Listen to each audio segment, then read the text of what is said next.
us towards greater understanding of this quite enormous subject, really. Thank you, Ed. Thank you, John.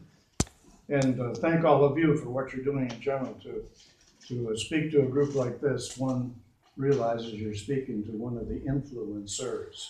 It's a privilege to speak to people like that, and it's a tremendous challenge to get the message more widely circulating.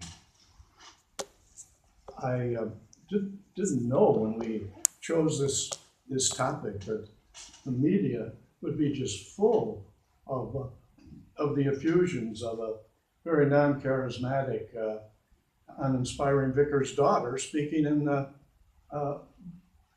Berlin yesterday. The media is just full of Mrs. May's bulliness yesterday. Start with the word biodiversity.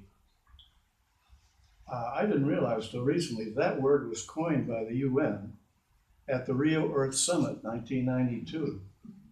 And the result, it was received with great enthusiasm, and the convention then was signed by almost all the nations of the world at protecting biodiversity. And then, as people began to say back here, the only trouble was, what's it mean? So the University of York appointed a very nice, aspiring young man, David Rafali, who was a specialist in biodiversity. And he came right out and said this: it means the diversity between every different natural process, species, and habitat, as well as diversity within each. Give that a bit of thought. You see the emphasis is on diversity. It's like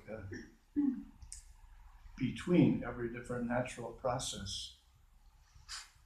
He said, biodiversity is about how life forms, habitats, and processes are interconnected and essential to all of us.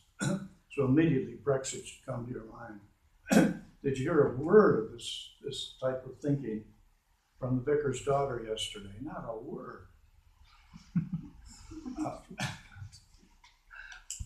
Speaking to Greens, he said it includes forest-dwelling fungi, everything from gnat spores to savanna roaming lions, the tadpoles in your garden pond, to the seaweed on our shores. Future biodiversity losses will compromise our health and well-being, including our ability to sustain economic growth. That magic phrase.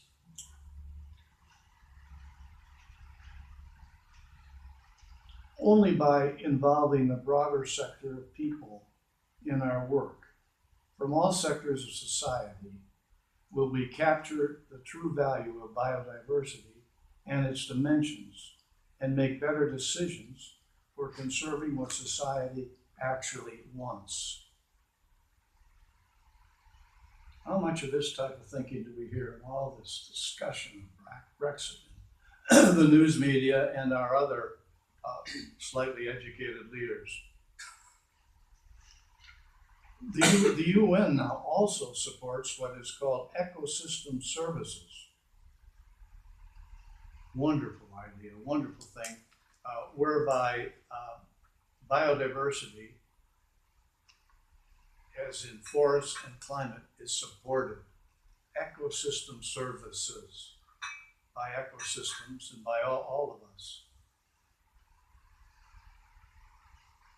Do you know, any of you know Professor Duncan Wingham, CEO of NERC? What is NERC, by the way, John? You're usually good at that type of jargon. Joan?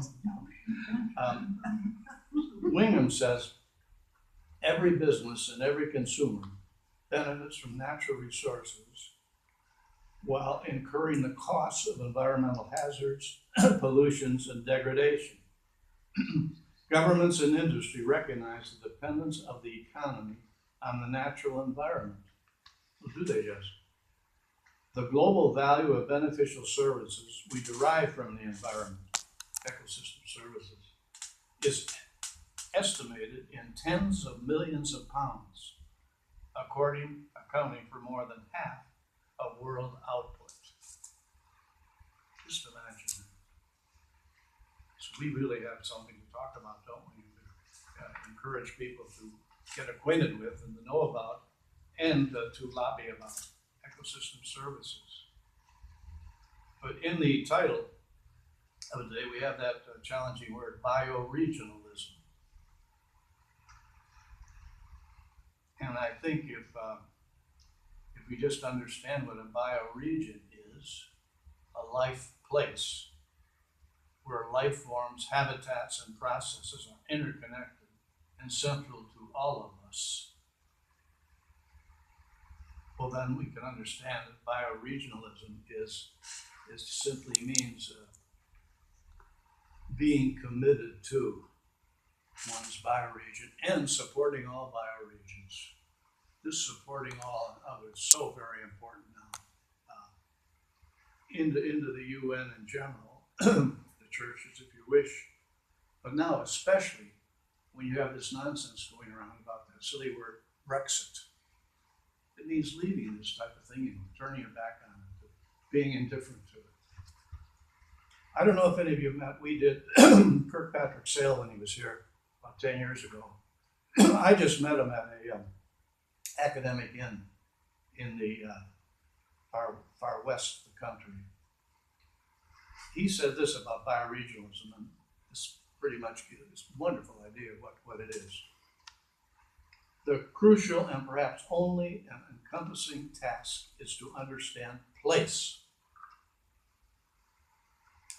The immediate specific place where we live. The kinds of soils and rocks under our feet. The sources of the water we drink. The meaning of the different kinds